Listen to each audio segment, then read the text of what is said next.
Hello बच्चों, let's read the question. The question says that given alongside is the velocity time graph for a moving body. Find velocity of a body at point C. Second, acceleration acting on the body between A and B.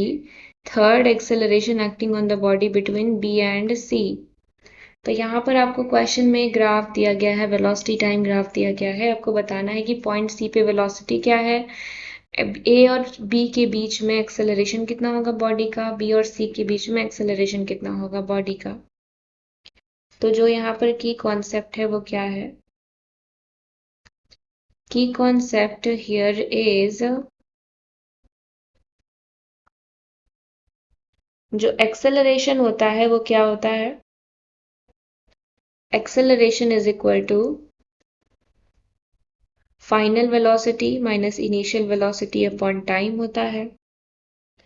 और अगर body uniform velocity से travel कर रही हो तो acceleration 0 होता है।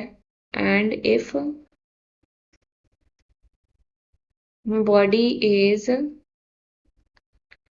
traveling with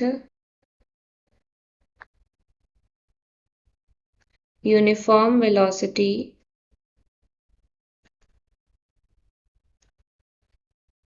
then acceleration is 0। Acceleration क्या हो जाएगा? 0 हो जाएगा। तो सबसे पहले आप पहला देखिए क्या दिया गया है, क्या फाइंड आउट करना है हमको। पॉइंट सी पे बॉडी की वेलोसिटी कितनी है? तो पॉइंट सी हम ग्राफ में देखेंगे, यहाँ पर ये है। अब इसके स्ट्रेट लाइन में अगर हम चले जाएंगे तो हम देख रहे हैं 40 है। तो इसका मतलब इसकी वेलोसिटी कितनी हो गई? इसकी वेलोसिटी कितनी हो गई? That is velocity at point C.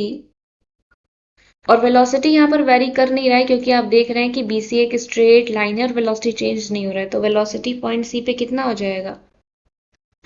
40 kilometre per hour. Kilometre per hour में क्यों? क्योंकि आप देखिए वेलोसिटी यहाँ पर किलोमीटर पर आवर में मेंशन की गई है। तो सी पे वेलोसिटी कितनी हो जाएगी? 40 किलोमीटर पर आवर। अब हम सेकंड पे आते हैं। सेकंड में पूछा है एक्सेलरेशन, पूछा है बॉडी का ए और बी के बीच में। तो ए हमारा ये है और बी हमारा यहाँ पर है। तो पूछा है एक्सेलरेशन कितना होगा। एक्सेलरेशन जो इस लाइन की स्लोप होगी वही हो जाएगी, that is acceleration is equal to slope of A B. और हम यहाँ पर कॉन्सेप्ट में देखेंगे कि एक्सेलरेशन का फॉर्मूला दिया गया है और अगर हम ग्राफ में देखें तो इनिशियल और फाइनल वेलोसिटी हम यहाँ पे आसानी से देख सकते हैं। तो हमें पता है acceleration is equal to v minus u upon t होता है। तो यहाँ पर आप देखिए जो यहाँ पर फाइनल वेलोसिटी है वो कितनी है, क्योंकि ए बी का निकालना है। फाइनल वेलोसिटी हमारी कितनी है? 40 है। ए का कितना है? 20 है। तो इनिशियल वेलोसिटी 20 हो जाएगी। तो हम यहाँ लिखेंगे 40 माइनस 20 अपॉन टाइम कितना है? टाइम अगर हम यहाँ पर देखें तो बी की स्ट्रेट देखें तो यहाँ 3 टाइम है एंड यहाँ कितना है? 0 है। That is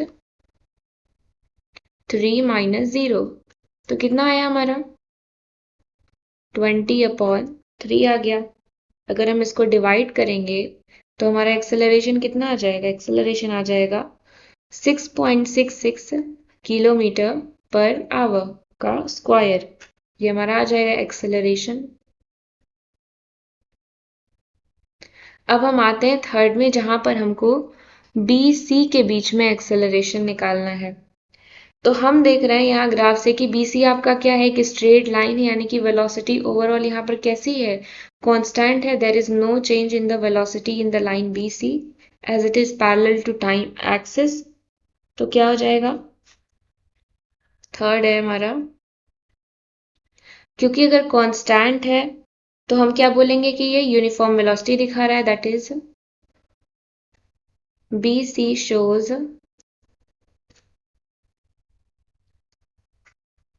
uniform velocity.